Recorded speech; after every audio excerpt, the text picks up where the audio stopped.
Hello and what is going on, everybody? It's Steven here and welcome back to another chinaphone review. Today we're going to check out the Oukitel U8 from our partner efoxshop.com. As always, if you're interested in that smartphone, you can find a link down below in the description to check out the price and the specs. But yeah, let's get started. So this phone comes with some massive build quality, really heavy, but the build quality is amazing. The specs, they are mid-range to low, and it's running the brand new MT6735 chipset. Okay, so let's talk a little bit about the specs of the phone. Now for about €150 you get an HD screen, as you can see, so it's 1280x720 pixels, no black bar around it, and the screen looks really good. It should also be IPS because colors and viewing angles, they are looking good. Then it comes with a fingerprint scanner on the back side, which is working, well, not that good in my opinion. And the battery should be 2850 mAh, but as you can see, it's a unibody phone. You cannot remove the back cover, so it's really hard to tell. And maybe when I finished my tests, I could dismantle the phone so we can have a look at the internals. Then this phone is running the brand new MT6735 chipset, but the CPU, so the quad-core CPU, is only clocked at 1 GHz, so 1.0. There are different versions of this chipset, like the IMP version, and it seems to be like this would be the I version. It doesn't support GLONASS, it's only running at 1 GHz, which gives you a good battery lifetime, but a kinda bad Antutu score and gaming experience. So, regarding the network, it comes with quad band on GSM, only dual band on 3G, which can be unlocked by software, but well, I'm not really sure if Oukitel is going to release that. But some people seem to have 3G issues, so I'm pretty sure they have to release it. Then it comes with FDD-LTE B1, B3, B7 and B20, so it also supports 4G and it's a dual SIM, dual standby phone. 2 GB of RAM plus 16 GB of ROM, 13 megapixel rear camera plus 5 megapixel front facing camera, and it's running Android 5.1 straight out of the box. So all that for about $150. As always, link down below in the description. And now guys, let's get directly started and let's have a look at the outside of this really beautiful smartphone. So guys, here's the Oukitel U8, and so far I absolutely like the build quality of this phone. I mean, just check this out. This phone is really rock solid and it weighs about 200 grams, so it's just like a rock. You could use that phone as a weapon. For instance, the OnePlus One weighs about 160, this weighs 200, it's very massive, and if I try to bend this phone, it's almost impossible. So, whoa, holy crap. Really, I can apply a lot of force. It's almost impossible to bend this frame. It's a metal frame and it's very massive. So far, the build quality for this unibody phone is super awesome. But let's check out all the components here. And first of all, let's get started with the display. The display, it's 5.5 inches and it's 720p, so 1280x720 pixels. But I think it looks really good. It has nice viewing angles. It has nice colors, as you can see. So the display is looking really nice, but it could just be a little bit brighter. So I think it's now on maximum brightness, but it's okay. Then I was also just checking out here something on Google, so you can see the font and it's really sharp, so 720p on 5.5 inches. I would say it's okay. Full HD would be better, but for the price of 150, it's definitely very good.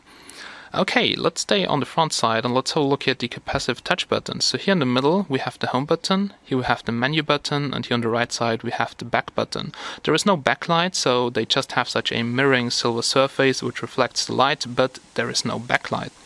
Then the bezels around 3mm on each side, plus the face here of the metal frame, but it's looking very good.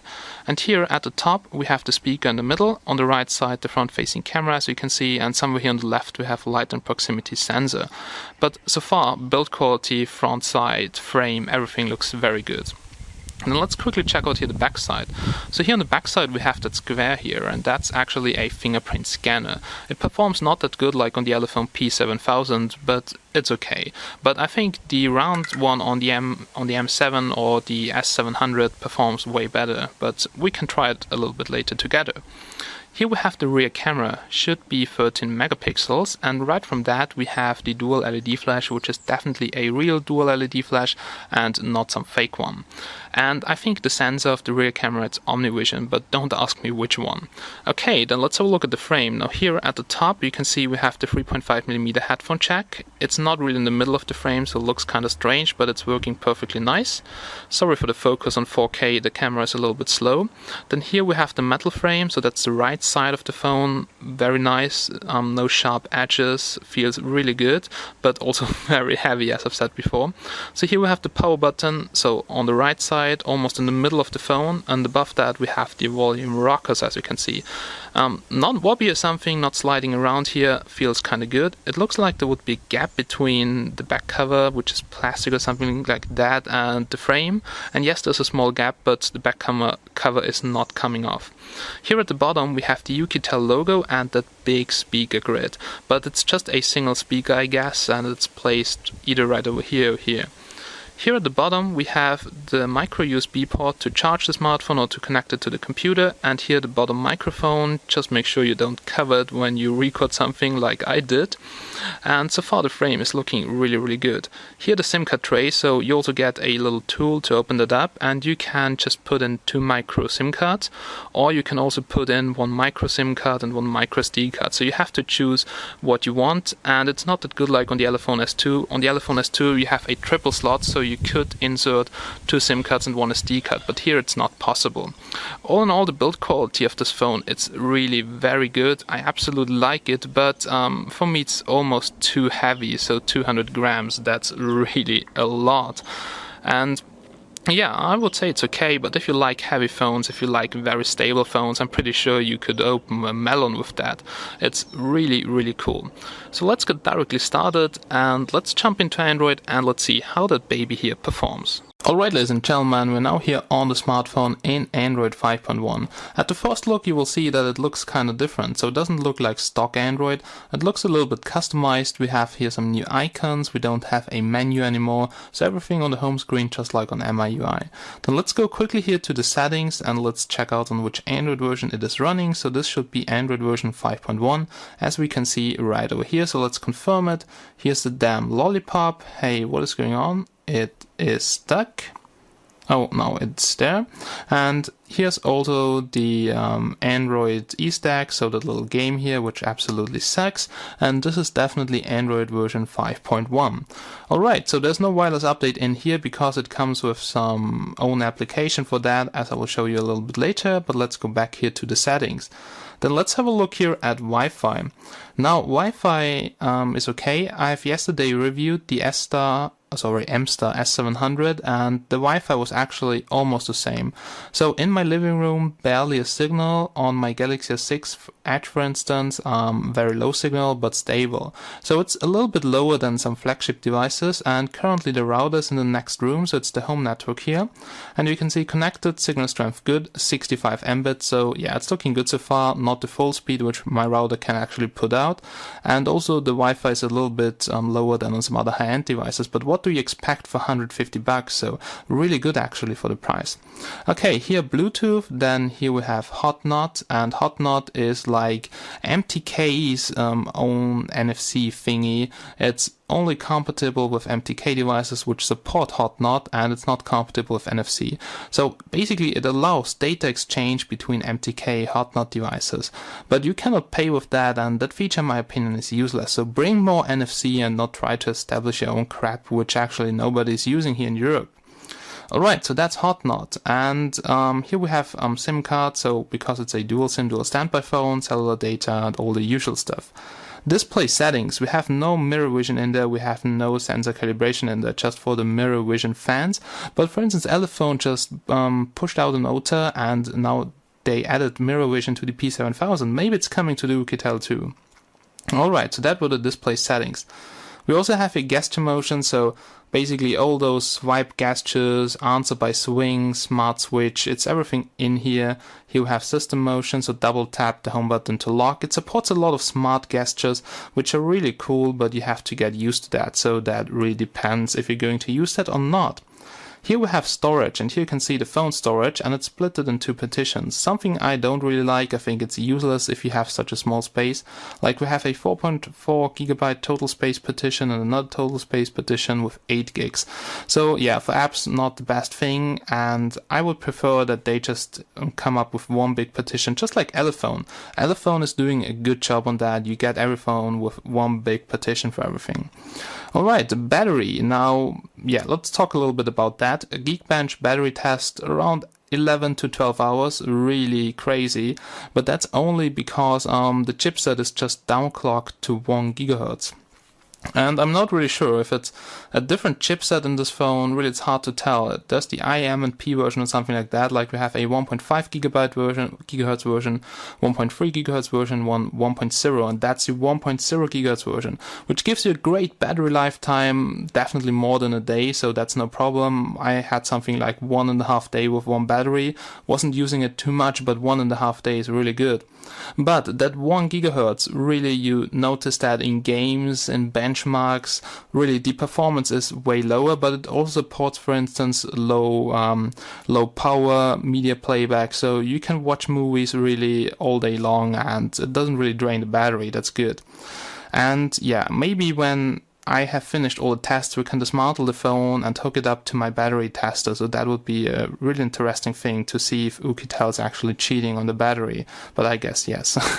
Okay, then let's have a look at apps here. Now here we have apps running in the background. So here we can see system apps, 360 megabytes used, that's very good. And apps used, so which are running in the background, 488. We have here something running, like also the fingerprint authentication, Facebook crap. And I still have 1.1 gigabyte of usable RAM, which is a lot, and definitely more than this chipset with only 1 gigahertz needs. All in all, the phone comes very clean. There is no spyware, bloatware, anything pre-installed. You can run an antivirus scan on that phone, it will find nothing, so very clean. Gesture unlock, that's supported, like we have a lot of gestures. You can draw a C and it starts up the camera from the lock screen. You know how it works, but actually I'm not using that. I'm just using double click to wake, which is very useful in my opinion.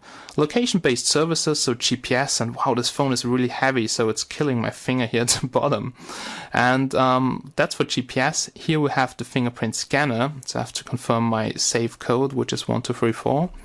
And I have to say the fingerprint scanner is not working that good like on the P7000, maybe just on this particular model, but honestly I have to say it doesn't work that good. We can just register new fingerprint, so this one here, and there we go, so it works like this. You just put your finger on there, then it vibrates and means, yeah, it has detected your finger. So let's just enroll the first finger. 80, 90%, let's go all the way up to 100. Well, 100, congratulations, it's registered and unlock screen is activated, so I should actually be able to unlock the screen with it. And? What's going on there? Doesn't work. And sometimes it works really good, like boom, there you go, I'm in Android. But sometimes, well, I have absolutely no clue. And also this lock screen, it doesn't tell you if it failed, if it wasn't detected, if you have to swipe, not to swipe, but if you have to do something different. But, well, the lock screen is also not a really good thing here. I think you can definitely improve that. And sometimes it's working really good, but as you've seen now, yeah, just always when I record something it goes wrong and it doesn't work. So all in all, I'm not that happy now with the fingerprint scanner. Okay, let's go back here. We have here security, we have accounts, language and input. We have smart, soma, toes, sensory, so all that proximity sensor features, like you can just swipe between the pages in the launcher gallery. You know how it works, so all the features which actually Samsung came up with. Alright, so that's basically it, guys. Then let's try all those gestures. You can see that is working. Let's see if also left works. Yeah, I think it's working too. Is it working? No, it just goes in one direction, so yeah, it doesn't seem to work the correct way. Yeah, it detects that you swipe over the sensor, but it only goes to the right. Strange thing, but there is no recalibration in the settings, so I have to deal with it for now. Alright, so that's basically everything in the settings, and now let's just test out all the basic features on the smartphone. Alright guys, so let's get started with all the basic things like the Android status bar. So just swipe here down from the top, and here you will see Hotnot, all your notifications. Here we have the slider for the brightness, so that's lowest brightness, that's maximum brightness. Also when you're outside it's not really hard to read the screen in sunlight, so pretty good, but it could be just a little bit more brighter in my opinion. Maybe depends on the ROM version, but just a little bit. Okay, then here we have Wi-Fi currently connected, Bluetooth right over here. Then here we have the network, as you can see, so there's no data switch anymore, which is kind of confusing.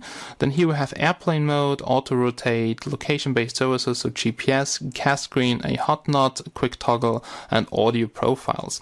Alright, so that's basically everything here in the Android status bar.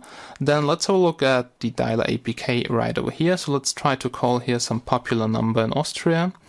And what I wanted to say is that not all frequencies are in there, but you can unlock them by software. I think I already told you that, but yeah, I just had problems on the Elephone S2, for instance, with 3G, but here 3G is working perfectly nice in my country, so strange. Okay, there we go.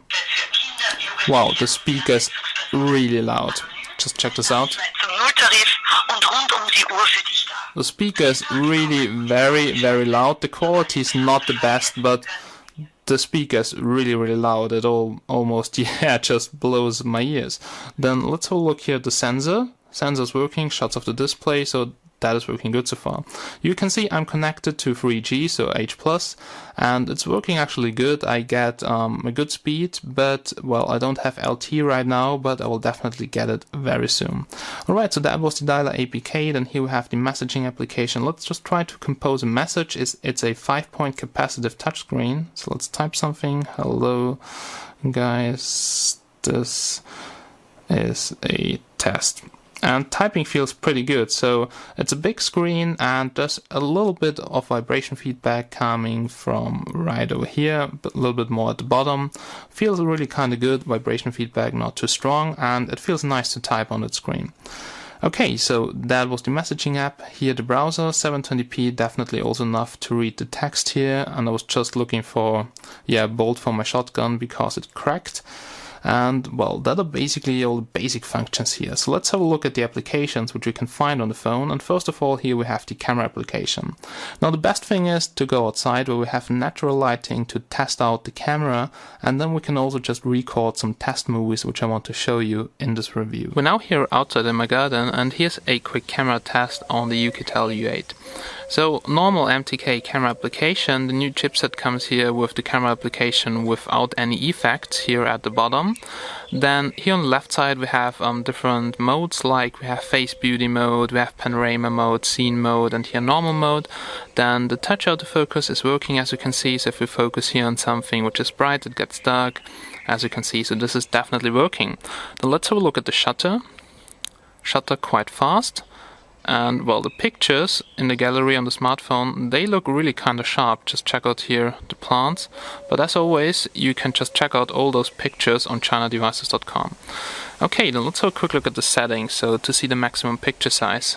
Here you have the usual stuff like white balance and all that, exposure.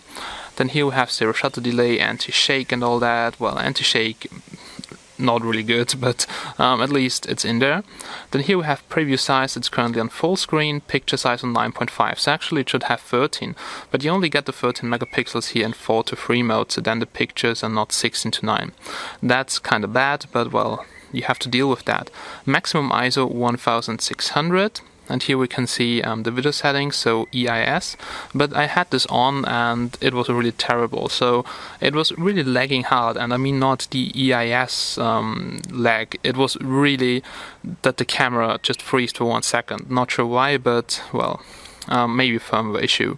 Then here video quality is now set to fine. You will later see the test sample, and yeah, that's basically the rear camera.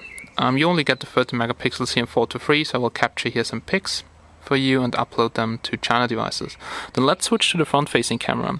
I mean, it looks kind of nice. It could be a little bit more wide angle, but you see we're not zoomed in. Then let's have a look at the picture size. and we have 5 megapixels. No, we have 4 megapixels in full screen, and in 4:3 we get 5 megapixels. So you see, you only get here the full megapixels also in 4:3 mode, and I think both cameras have an OmniVision sensor. Alright, so that's basically it here in the settings. Let's go back here to the rear camera. Then we can zoom in. It's working up to 4 times magnification. Here's the shutter, here is video mode, and camera is really not laggy. Only the front facing camera, when you activate face beauty mode, I think it was that one here. No, strange. Or that one here, I don't know, one of those face beauty modes was really lagging hard in some lighting conditions, so it wasn't the best thing, but well, now it's working strange. Maybe I can later show you that in video mode, but in normal mode front facing camera is really fast, and also the rear camera, there's really absolutely no lag, so it's looking good. Only downside is that you only have the full megapixels in 4:3 and not in 16:9. Then now I would say let's just do some test movies, and let's have a look at the video quality. So guys, here's a quick back camera video test on the Oukitel U8, and well, I have to be careful not to cover the microphone, what I did in the last recording, so I'm now doing it again. And it's now 6 PM, so we don't have so much light, but let's have a look here at the sky. And well, the lighting adjustment is working, also the color balance, so AVB is working. Then let's have a look at some close-ups here. Here we have some very beautiful small roses, so some very slight pink. And close-ups, yeah, it's looking really good, so let me focus here. So on the screen of the smartphone it looks really good, but just check for yourself how the quality looks like. The focus is working, you can also use continuous autofocus. Then let's go a little bit around. Oh, what the hell was that? Okay, that was a bird. But let's have a look at some objects in the background, so we can see that that is sharp too, at least it looks like here on the screen of the smartphone. And well, if you have a look at the plants here, then you can see them here on the outer borders, and that looks sharp in preview too. But just check for yourself now on the computer, does it look sharp, is the quality enough for you? Because, well, video quality is something which is really hard to judge, because everyone, yeah, wants to have a better video quality or doesn't care about the video quality, you know. Just decide it for yourself. But I think it looks like an average smartphone video camera. And the recording dimension, so the maximum is full HD, which we're currently using. Here another close-up, and well, this looks very beautiful on the screen of the smartphone. Okay, then also listen to the microphone. I think it sounds okay, but before, in the last recording, I covered it, so there was some strange noise. I hope I didn't do it in this video. But so far, the rear camera video quality looks kinda good here on the Oukitel U8. So guys, here's a quick front-facing camera test on the Oukitel U8, and it's now 6 PM, so we don't have so much light anymore, but it's looking good. It's a little bit wide angle, as you can see, so I can get myself easily on the picture if I hold the camera like 50 centimeters away from my body. AVB is looking good, looks sometimes a little bit strange, like here very red, probably because of the shade. Then here cool, and well, it's looking actually quite good here in preview. I only just noticed one bug, and this is when you activate face beauty mode, the camera gets very laggy, almost unusable. And sometimes also it's quite dark, so I would have to set the exposure to +1, but well, I'm pretty sure that this can be fixed with the next firmware. And the face beauty mode, I'm not using that very often, but it was really kind of laggy, like the camera was freezing for 1 second and it stopped the recording, and this definitely has to be fixed. But except of that, front-facing camera is good so far. Once again, just decide for yourself, is the quality okay for you, is it too bad for you? But well, for me the front-facing camera quality looks definitely okay. So guys, we're now here back on the smartphone, so that was the camera. Camera looks really good. I just checked out the pictures on the computer, and for a €150 phone, the camera quality is really top. Okay, here we have the music player, we have the Play Store, so it comes with the full Google Play Store. I just download Android's GPS test, also a good application, but well, this phone doesn't support GLONASS, as I've told you. No, I will tell you that later, but anyway, phone doesn't support GLONASS, and I've tested out with some various GPS applications here from the Play Store, and really you can download everything. So it comes with Google Maps pre-installed with the Google services. You just have to log in with your Google account, and there you go. Alright, backup and restore, calculator, so the usual stuff, downloads, Google Apps, here Gmail, as you can see, Google Settings, SIM Toolkit, Google Maps, and here we have the wireless update application. Now this build is from the 6th of June, so it's actually 12 days old. Not really sure if you see Otis very often, but let's just check. I think this is the latest version because the check was just a couple of hours ago.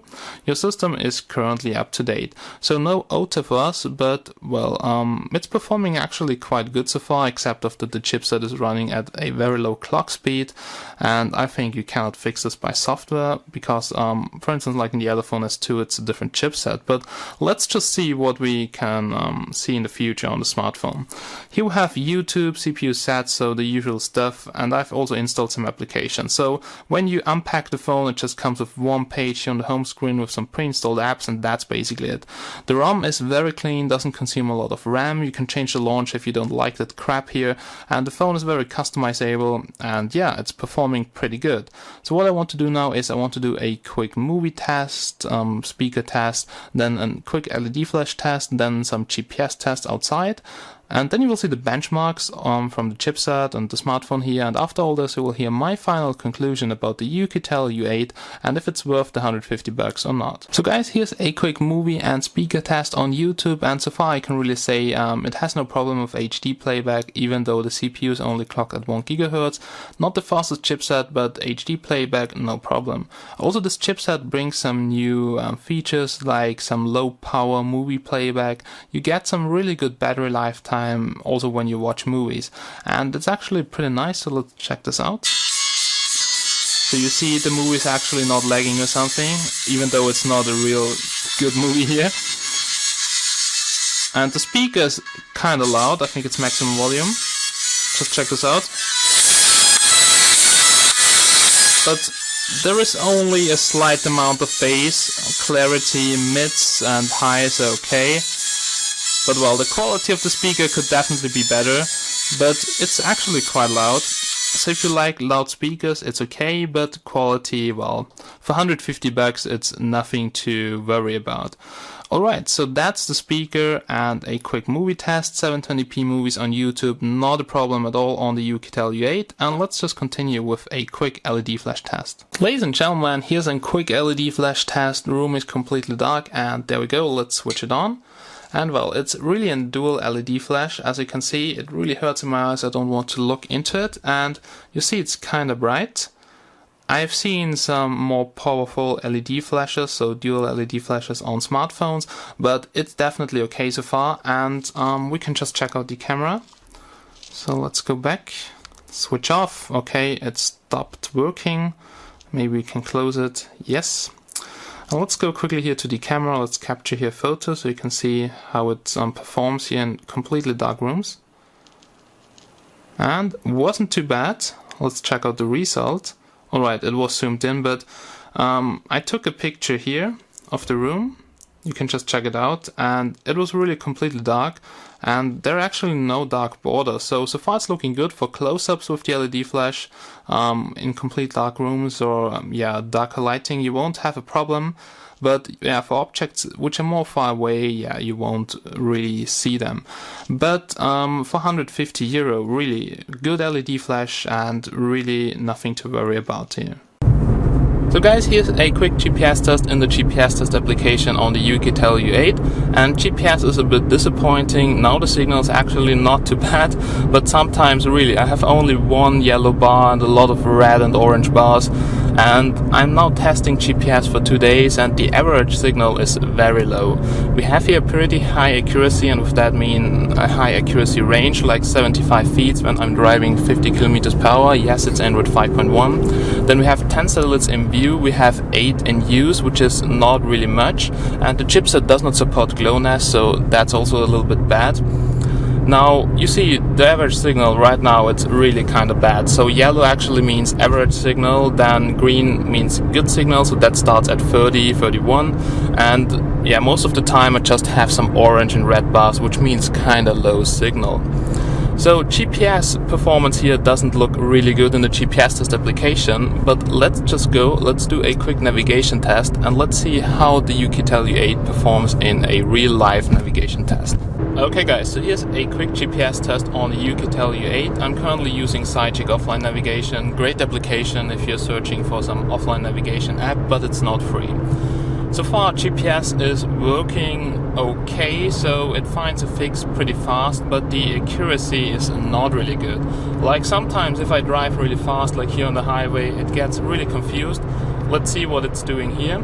So I continue to drive on the highway, and you see it actually thinks I'm driving off the highway and I would go to the left, which is absolutely not true because I continue driving on the highway.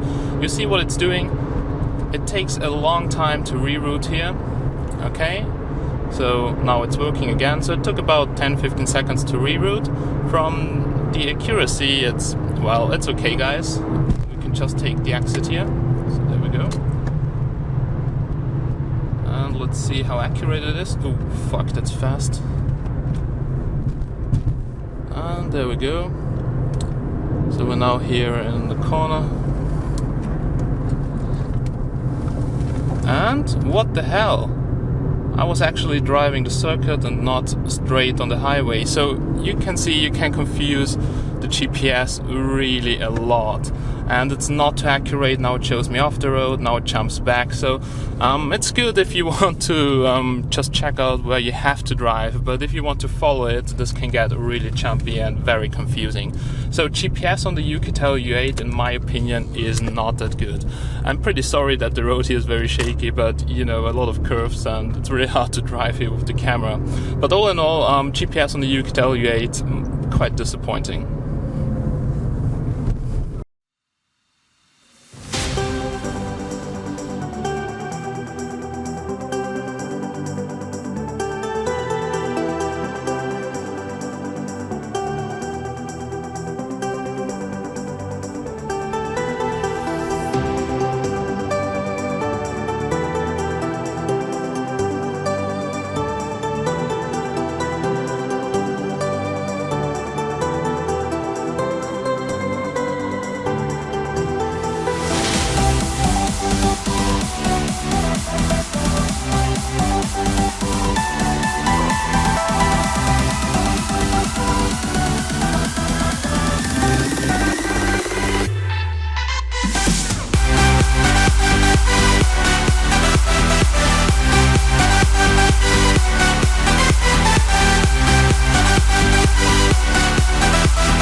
Ladies and gentlemen, we're now here at the end of this review, and here comes my final conclusion about the Oukitel U8. First of all, let's talk a little bit about the pros and cons, and well, the pros, so this phone has some amazing build quality for €150. This is really made out of one piece of metal. It's almost impossible to bend this phone. It's very stable, it's very heavy, 200 grams, which is not really a pro, but this phone has really some amazing build quality, and for €150, this is one of the best built phones I've seen so far.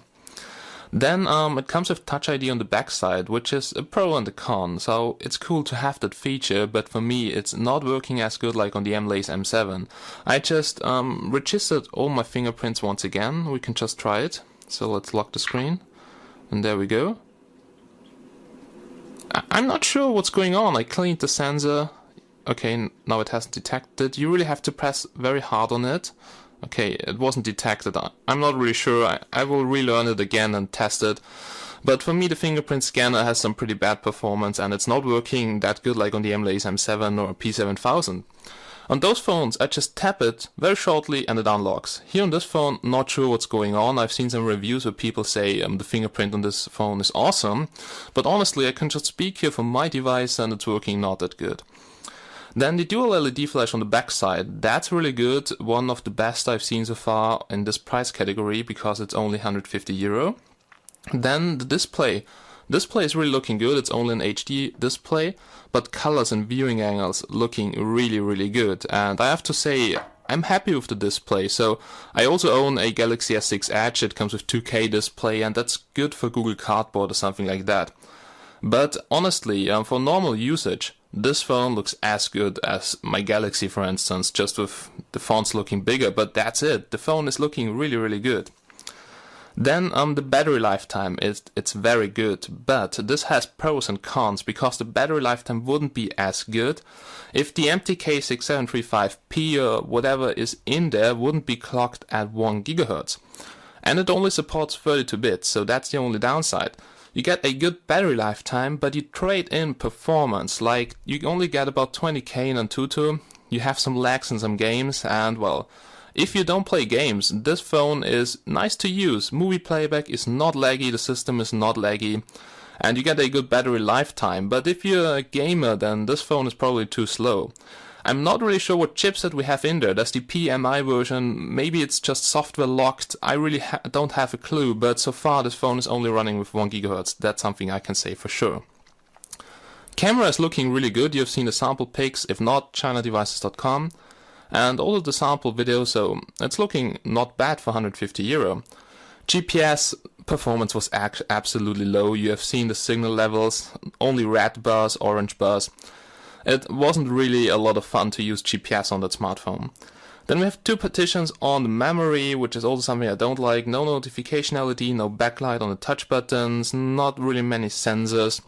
And speaker quality is okay, could probably be better. The frame is super awesome. So I would say the best things about that phone, battery lifetime and build quality, and maybe the display too. But the rest, yeah, sucks kinda, like low clock chipset. Then we also have very bad GPS, no GLONASS support in this chipset, only 32 bits, but it's running Android 5.1 straight out of the box. Alright, ladies and gentlemen, so I can say Oukitel U8 looking very good for the price. You have heard the cons, and if you're okay with that, so if you're a casual smartphone user and you don't care about having a very heavy smartphone, then this is the phone for you. Really, it's not a bad phone at all. I like it. Good battery lifetime, nice camera, and very nice build quality for a cheap price. As always, you can find a link down below in the description, so make sure you check it out. Once again, guys, thank you so much for watching. I really hope I see you again in my next video, so have a nice day and bye bye. See you soon.